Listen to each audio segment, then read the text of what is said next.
Osinbajo harps on peaceful coexistence. Information and Culture Minister presents Ministry's 2022 budget proposal to Senate. APC Congress Appeal Panel affirms outcome of State Congress.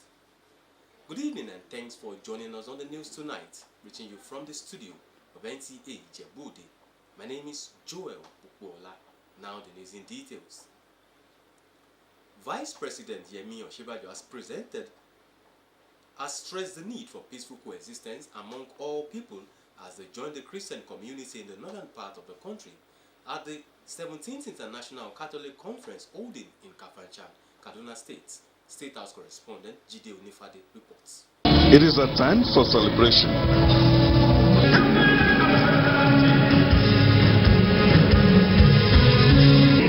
And also a time for reflection at the 17th International Prophecy Prayer Conference here in Kafanchan, Kaduna State.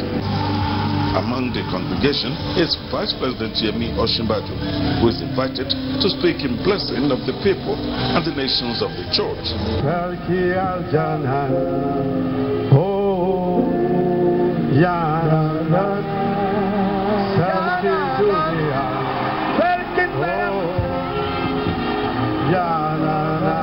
The Vice President emphasizes Jesus' love and compassion for the people despite the trials they passed through. And I always want to emphasize that Jesus Christ did not come to establish a religion.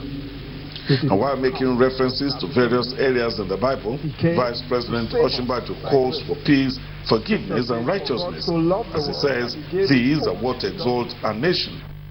So despite the fact that you're a pilgrim on this earth, you're a heaven-bound pilgrim on this earth, you are required to seek the peace and prosperity of the land that you're in.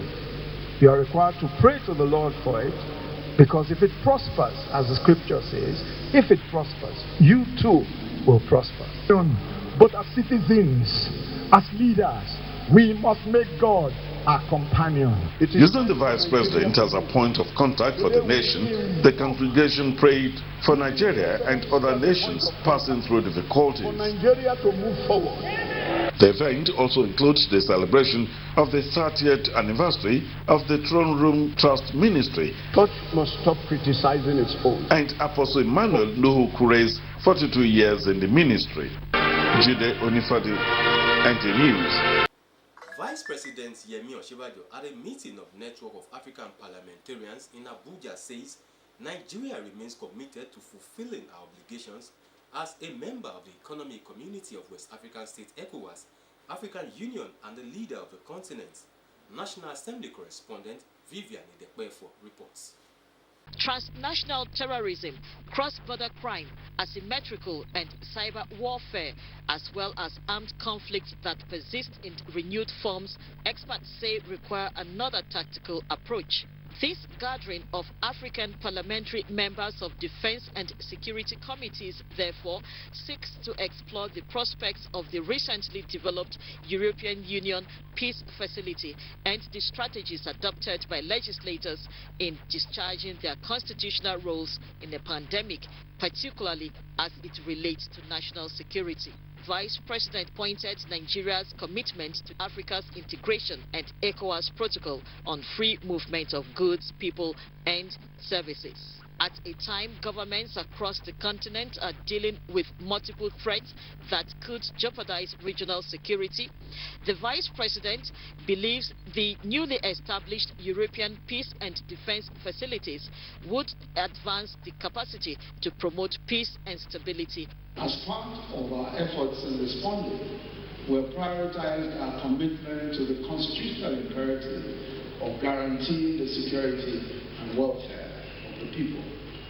We have embarked upon an ambitious program of reforming critical law enforcement institutions while sustaining consistently increased investment in our defense and security sectors. We have to domesticate whatever agreement that we look here in our parliaments.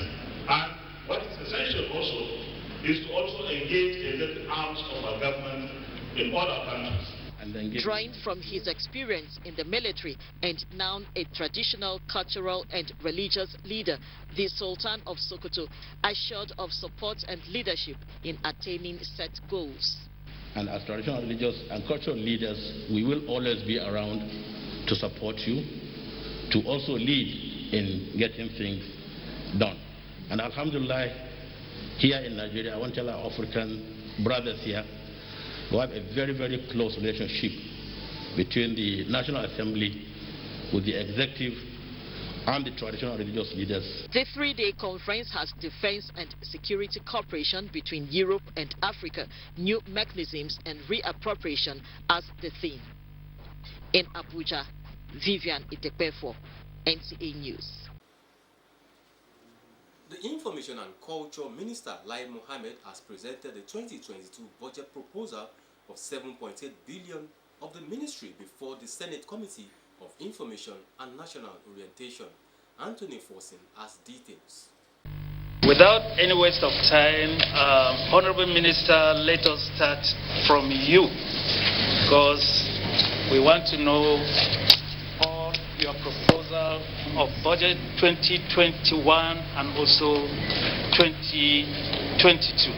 Chairman, Senate Committee on Information and National Orientation, Danladi Sangara, setting the stage for the Information and Culture Minister, who took time to appeal to the committee to see the need for an increase in budgetary allocation to his ministry for obvious reasons. Our challenges have been the same over the years. We have never had enough allocation to execute our projects. As we say always, what is before you today, sir, is grossly inadequate to carry out all our responsibilities.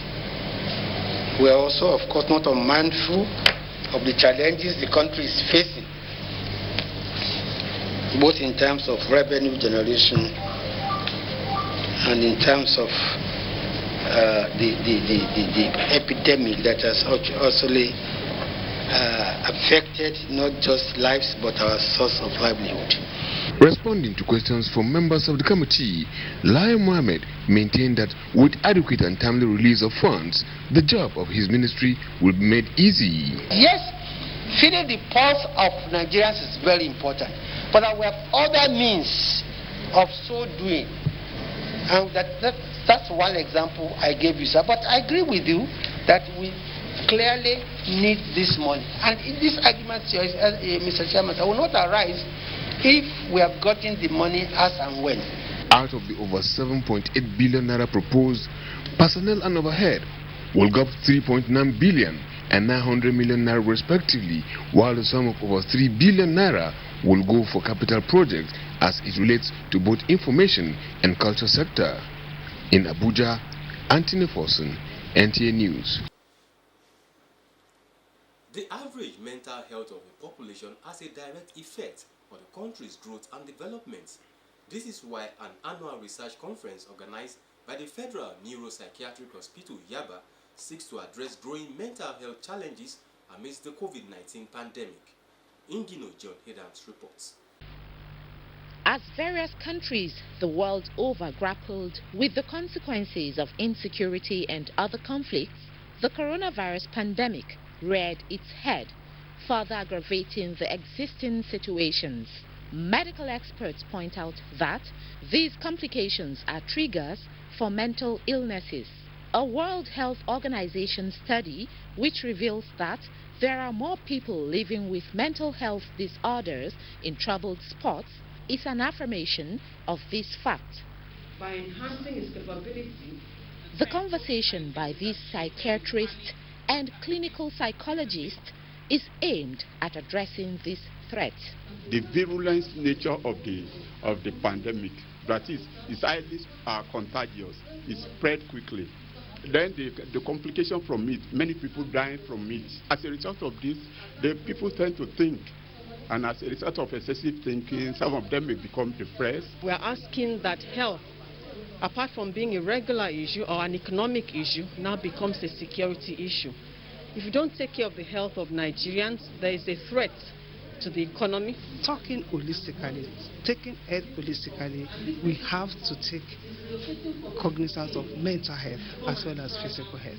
Recommendations from this conference with the theme Insecurity, Conflict and the Pandemic Impact on Mental Health are expected to make a difference beyond the neuropsychiatric facility. In Lagos, Hingino John Adams, NTA News. The All Progressives Congress APC appeal panel in Ogun State has concluded its assignment and endorsed the outcome of the State Congress supervised by officials from the national headquarters of the party. Chairman of the appeal panel, Patrick Obayagbon, disclosed this in Abeokuta, Ogun State. Yemi Dalemo reports. The chairman of the four-member APC appeal panel in Ogun State, Patrick Obayagbon, says the committee, which sat for 2 days in Abeokuta to attend to petitions arising from the just concluded state congress by the party, received no petition while in the state. Ogun State APC political class are satisfied that the state congress that took place on the 16th of October 2021 was in substantial compliance with both the constitution of APC, the extant regulations rolled out by the Caretaker Extraordinary Convention Planning Committee, and of course, with the clear provisions of the Constitution of the Federal Republic of Nigeria. He said the committee will send its report to the national body of the party for consideration. He commended the spirit of oneness among members of the party, which he described as a welcome development in achieving success for the party in the forthcoming elections. In Abeokuta, Yemi Dalemo, NTA News. Muslims have been advised to refrain from hypocrisy and shun all forms of negative behavior that will pitch them against the will of Almighty Allah. This was the thrust of the Utbah by the Missionary and Saudi Society of Nigeria, Ijebu ode branch. Kehinde Amele has the details of that report. The Missioner of Saudi Mosques of Nigeria has enjoined Muslims to put a stop to all forms of negative acts, particularly hypocrisy and some other behavior against humanity, such as pride, stinginess, and greediness. The missioner also called for undiluted practice among faithfuls, likewise to shun idolatry as it's against Allah's will. One of the faithful spoke on the lessons learned.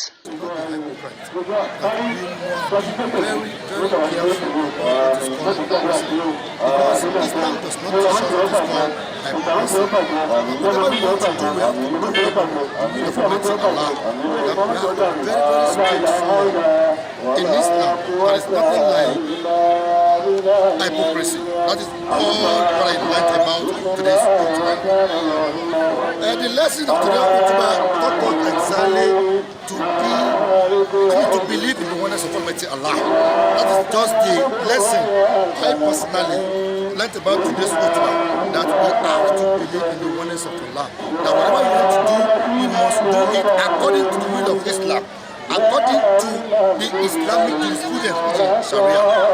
They were also enjoined to put into practice a positive act that will contribute to the development of the society and bring peaceful coexistence among themselves. The Imam later led the faithful in prayer and supplications to Allah.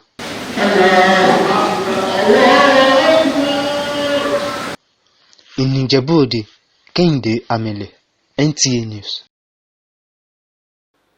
To end the news, here is a recap of our major stories.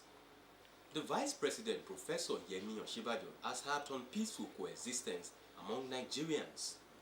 Information and Culture Minister Alhaji Lai Mohammed has presented the Ministry's 2022 budget proposal to the Senate Committee on Information and National Orientation. And lastly, tonight we inform you that APC Congress Appeal Panel has affirmed the outcome of the State Congress held in Ogun State. That does it on the news tonight. Thanks for staying with us. I am Joel Bukbola.